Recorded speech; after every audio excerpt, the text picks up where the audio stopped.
Hey Peaches, today's Pick a Card Tarot reading is all about creating alchemy in your life, finding that middle path, or it could be about re-merging fragmented parts of your identity. So we're going to pull cards to find out two different ingredients. It could be two different paths that you're trying to align, or these two different parts of self.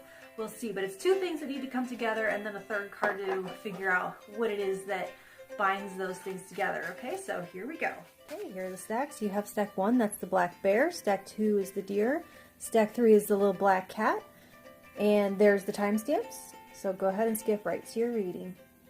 Alright, stack 1, the black bear. We're off the table there, that's better. Okay, so your overall energy is burdock, tenacity. And this is, okay, so this is the plant that produces those sticky, relentless, like clingy burrs that get on your socks and your clothes, and you have to pick them out one by one. You can't just brush them off. The roots of this are edible as well once you get the bitter outside off. So this is like a heavily armored energy. It thrives in unhospitable places. And so if you're wondering if this is a quit or try harder situation, it's a try harder situation. Whatever it is, whatever in these other cards, you're going to have to approach it with perseverance and determination. So hang on tight. I'm hearing hang on tight. All right, you have the 7 of discs, the 4 of discs, the 8 of discs. So these are all pentacles. This is all earth energy, tangible, physical. So your first ingredient, the 8 of discs. So yeah, we're talking about wealth, whether it's health or finances. So you're committing to doing the work here. Like come hell or high water, you show up. Like the mailman.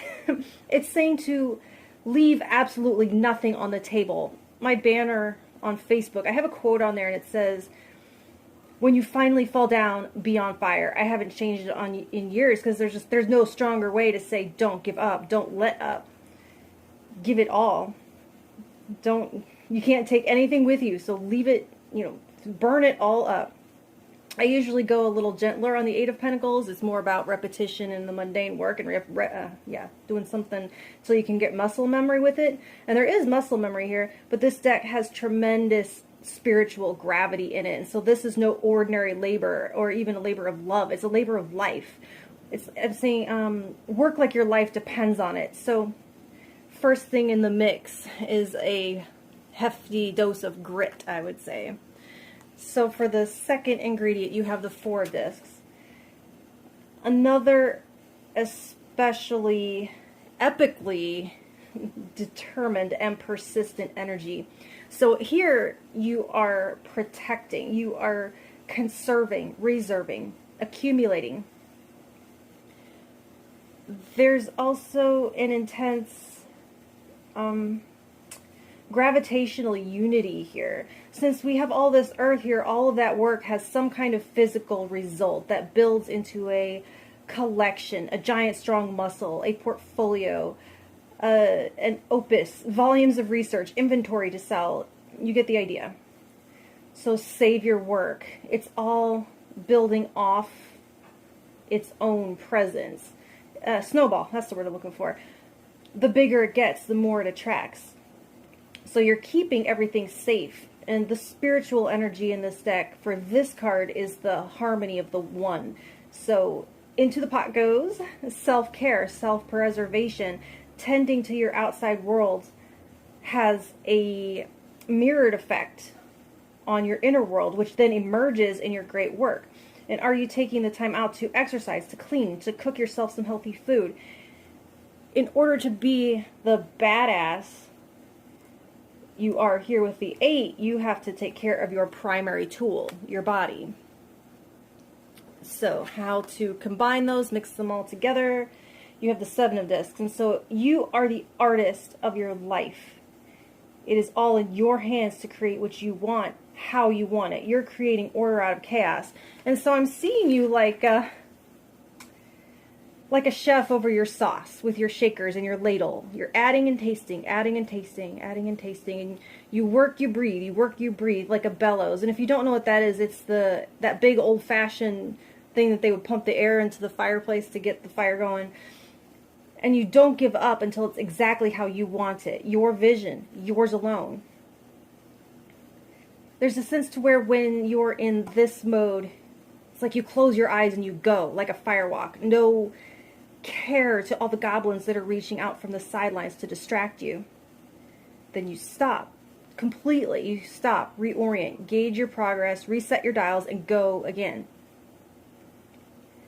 You probably don't remember cassette tapes and having to rewind or fast forward to the beginning of your favorite song, but it's like that. Having to run it, check to see if you're there yet, maybe back up, maybe it'll keep going, you know, press the button, check the song, are you there yet? So there's also co-creation happening here, where there's a divine guidance system operating during the rushes and the pushes.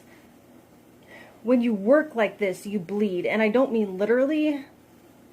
I mean, if you're sewing, maybe, but I mean, you bleed soul into the work, and it comes alive, and that's what's going to set it apart from the rest. You're sweating your essence into it. The catalyst is that. But in order for that metaphorical blood, sweat, and tears to be shedding off of you, you have to stir it up, drum it up with your heartbeat in this Eight of Discs energy. And every car has to stop for fuel. You cannot rev and rev and rev and rev continuously until you're past the red. You explode your engine and then you're done for good. That's it. You have to take breaks like a swimmer coming up for air. But then you go again. And you repeat that pattern without stopping until there's truly nothing left. Like a ball of fur after brushing your cat, and sometimes that ball of fur is bigger than your actual cat or dog. It's like there is more of you in the work than you have standing there in you. And you will heal. We get this message so rarely. It's always about how to make things easier anymore. And there's always product to sell to make that happen. You cannot buy this. It's all you, baby. And the best part, so is the reward, okay? So that's what I have for you for now. If you would like me to pull one more card for personal clarification, comment stack 1, and that's what I'll do. Thank you. All right, stack 2, the deer. Your overall energy, you have, it's ghost pipe. It says mystery. So this is very high priestess or moon energy. It's a pretty weird and rare plant, actually, that grows in the dark.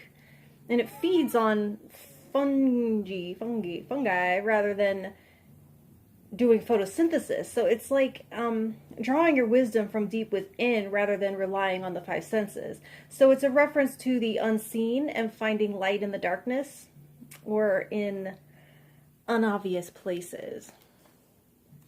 So you have the 9 of Wands reverse, the Queen of Swords, and the 3 of Wands reversed. And so this is your first ingredient. Actually, I find it interesting that you have 2 Wands cards that are both reversed, and it reminds me of the Stranger Things, the Upside Down, the unseen hidden realm. Anyway, so you know the old wedding saying something old, something new, something borrowed, something blue. This is talking about your something old, something you already have and have always had. It's something you've always known, something you were born knowing, but it's faded as you've gotten older. So something elemental to you, in you. And so you may have to peer into your past to find it. It's effervescent feeling, spacious, maybe. I'm feeling like you're bringing gratitude into the mix here. And like gratitude for your innate talents, something that hasn't had a chance to be developed, something that has never been expressed out of you, like contained because of fears. So look behind that firewall of fear. Now this is purely metaphor, but it has a frozen embryo feel to it. So I know this sounds like some sort of riddle, but with mystery as the overall theme, there's no way it was gonna be obvious or specific. So you have to unearth this ingredient by looking into the shadows of the past and go through the veil of fear and find the element that got left behind. And it's gonna be exactly as you left it, I'm hearing. So for the second ingredient, you have the Queen of Swords. Your intellectual integrity, wise receptivity. Like this is your flashlight into shadow, your tether back to the light. If you're watching Stranger Things 4, clearly I am, it's your favorite song. You're studying subconsciously generated symbols to find out the nonverbal truth that they can tell. So this is journaling, reporting to yourself, accountability to yourself. It's your lens through which observing the world is your primary job, to experience the world and gather knowledge as you. This is an intense and honest inner dialogue. True, deep understanding of your personal schematics, your dream language. There's matrix energy here, but not like the movie, but like the mother of thought. And you have to be sharp and clear-headed, direct, focused. You're translating abstract concepts into something that you can actually work with. So yeah, you probably shouldn't go splunking into your fears and shadow without your rationality firmly in place. So you are sprinkling into the pot now logic and reason to provide structure. So you're looking for something undeveloped, and it's going to need a scaffold or a framework, a lattice to climb. And I'm also thinking of like crystals, crystalline formations, grid-like organization, and how to mix them together. You have the Nine of Wands reversed. So I had years and years ago, like a dream / vision, whatever, of a cave, an underground layer, supposedly full of monsters, standing symbol for my shadow, right? And I approached it with my sword drawn, prepared to slay. Then the lights go out. The monstrous carvings guarding the door become blacklit paintings that look like childlike chalk drawings. And I was told I would not be granted entry until I sheathed my sword and entered with my arms open to embrace the shivering, terrified, abandoned children within. The cave was built not to contain monsters from the world, but to protect the vulnerable from the scorching predatory world. And this Knight of Wands reverse says to lay down that defensive fighting spirit and prepare to embrace. If you've ever had a child running towards you to be embraced, do you remember that feeling when you open your arms to catch them in your hug? Access that feeling now. You don't have to be afraid. You have your wits about you enough to see the truth, that the monsters are protective illusions projected to keep the ill-intended attackers away. You're not an attacker. You're the mother. Whatever your identified gender, it's mother energy. Unconditionally accepting of yourself. They say we're only as needy as our unmet needs. So name them, speak them. You can't meet it if you can't identify it. Like all the crackers in the world, they're not going to silence a baby that's desperate for sleep. But the cries aren't words. You have to turn your soul cries into words, pull them from the shadow into the light with language. Nothing in your shadow is dangerous or bad. It can't speak for itself. It needs an advocate. It needs you. So that's what I have for you for now. If you want me to pull one more, comment stack 2, and that's what I'll do. Thank you very much. All right, if you chose stack 3, the little black cat, your overall energy, you have St. John's wort, stabilize. And so this, it really embodies the King of Swords energy of mental clarity, focus, and healthy management of emotions. So it's a call for a calm approach, level-headedness, and ability to cut loose chaotic elements from your life. And you may need to delegate or find some new time or stress management strategies. Let's see. So what else? We have the Page of Wands reversed, the Hanged Man reversed, and the Eight of Wands. So this is the first ingredient. And so you will want to be well anchored on your rails because this is a fast moving energy. Simplicity is key here. Streamlining. If this were an actual recipe, this is a lubricant. It's grease, it's oil. This reflects your highest potential in terms of speed and flow, unencumbered or distracted, no friction, no resistance. It reminds me of how people describe near-death experiences when they're only a consciousness without a body. They can go anywhere instantaneously. So they say. I'm feeling a relaxed and trusting vibe, like a kid sleeping in a car. And there's also rhythmic movement here, like the way music facilitates and lubricates exercise or physical labor. Everything is better to a beat, right? So it's saying to relax and let things flow. Where you don't understand something, don't stop and puzzle over it. Just accept it as art and poetry. Like, people sometimes try to figure out what Peaches by Starlight means. It doesn't really, it's just what it sounds. It's just pretty words. It's an abstract phrase. So look at these primary colors. ABC, 1, 2, 3. Allow, ease, one step at a time. So for the second ingredient, you have the Hanged Man reversed. Catharsis, redemption, freedom, surrendering of guilt. So what this is a changed worldview, an alternative view of yourself where you're no longer a martyr, where you no longer hold yourself back or unique in a bad way.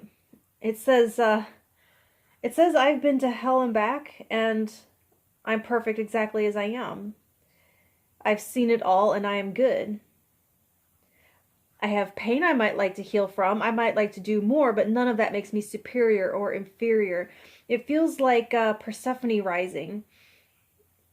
Oh, okay. So you've gone into the dark to retrieve something, and that's that second element. It's renewal. It's a key that sets you free from ever feeling shame again. Like, do you remember freeze tag in school? Like, if you were frozen, you could resume the game if you were tagged again or unfrozen by the designated whatever. It's like you're being tagged back in. The second ingredient is a new you, not an improved or better you, a you free from those concepts and judgments entirely, a you fully accepting of yourself as you are, no longer paralyzed by guilt and shame. My. All right, so for how to mix them together, you have the Page of Wands reversed. They're doubling down on the call for calm, for being cool and collected. Excuse me. With Eight of Wands in the mix, the momentum is built in. You have to do absolutely nothing. Agitating tips the mix. It causes air bubbles. In baking, it reminds me of the direction to fold ingredients together rather than to whip them. Or better yet, like tea. Letting it steep, marinating. Allow miracles. There's no use of force here whatsoever. It's like night and day from stack 1, actually. This is so just completely zen. It's like you're not looking to the sky for a miracle or inspiration. The fact that there is something instead of nothing is the miracle. You breathe, and that's all the inspiration that this alchemy needs. It's perfectly imperfect. Sometimes you have cereal for dinner, and that's awesome. There's a Japanese term, if you want to look it up, it's like wabi-sabi. That pretty much sums that up accurately. So that's what I have for you for now. And if you want me to pull one more card for you, comment stack 3, and that's what I'll do. Thank you.